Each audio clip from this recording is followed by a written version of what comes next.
only got to BC yesterday, but already it's amazing how after spending time in some, smaller towns in Western Canada, coming into Vancouver was a little bit of a shock, with the multi-lane highways and all of that. It was, we all reacted yesterday with like a bit of, oh, we're back in the city, like this, we're truly back in a big city. I mean, even in Calgary has a great small town feel to it. A lot of one-way streets, a lot of walkable terrain. And I know that now once we get into the various neighborhoods of Vancouver, and we're going up to Whistler later this afternoon, we probably will get some of that feel back. But sort of that initial drive-in from the airport was all about, we are back in a big city. So this is the first time for all of you there then, I take it? I've been to Vancouver plenty of times, but I think it's the juxtaposition of having been in the smaller towns and then coming back into it. So since we left Toronto, it's been Saskatoon, Winnipeg first, Saskatoon. We did Canmore in the Kananaskis Valley, very rural. We wake up in the morning and there were moose in the backyard kind of thing. And then, of course, we went into Calgary and did Stampede, where there were a lot of people, but we weren't really experiencing that overwhelming big city feel that if you think of like, getting on the 401 from the airport in Toronto, that's very different than sort of driving up a two-lane road to Canmore. Now, did you bump into the royal couple while you were at the Stampede by any chance? No, it's like they didn't want to meet us. They were always a few steps ahead. People were always, Kate and Will were just here, kind of thing. But right. We never saw them. Well, they're just waiting for you guys to catch up to them in Europe, right? Yes. They've gone home now, I think, to prepare for our arrival next spring. Exactly. We talked in the beginning about, obviously huge concern when you're traveling with family, packing.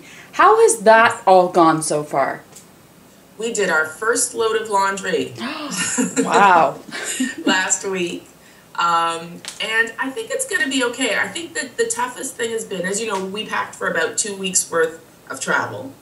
And I think the toughest thing has been that in North America, there's an expectation that, we think, oh, so-and-so saw me yesterday.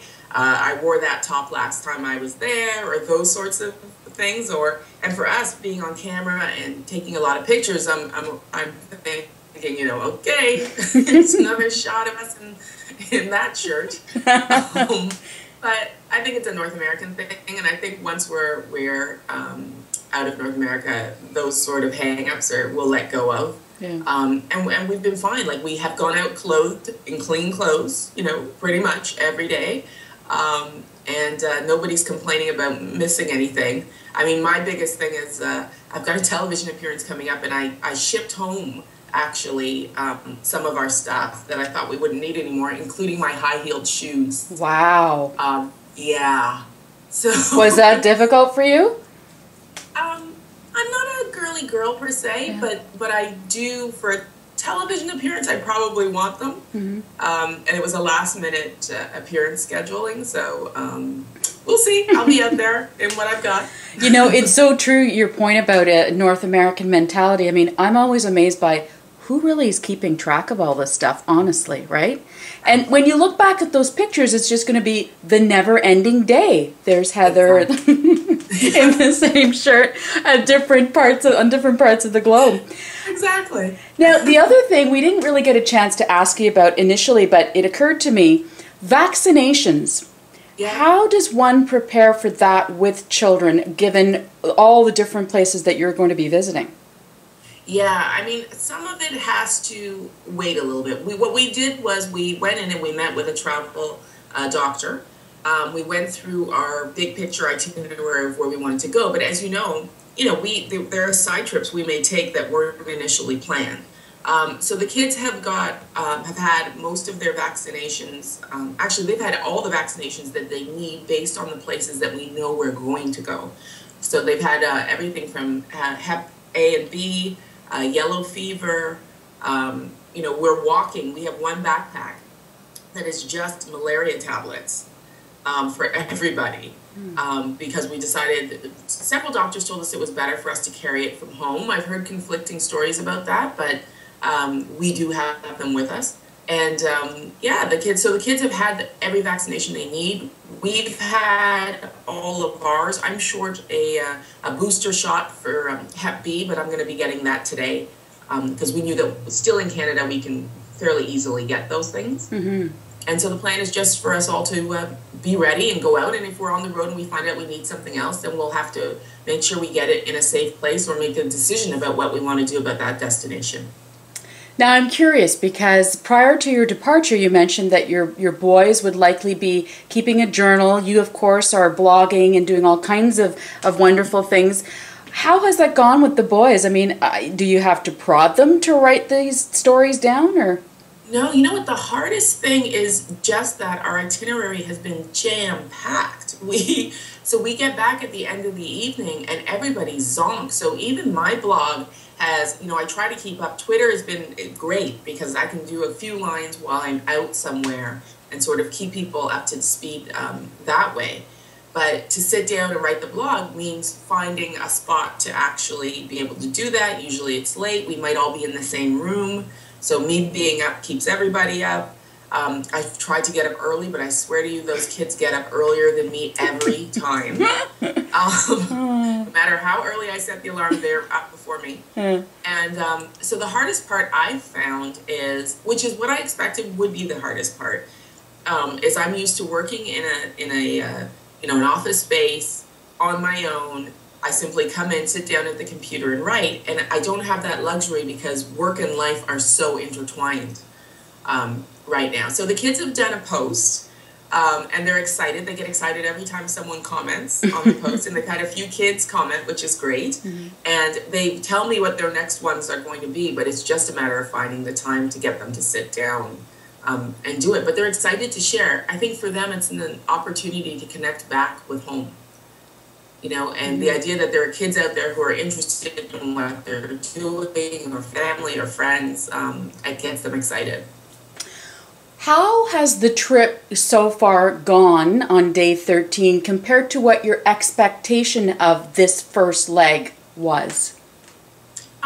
Almost exactly as I expected it to be. We knew that these first few weeks were going to be more structured and more hectic because primarily the first few weeks of this have been really heavy on a work side for me.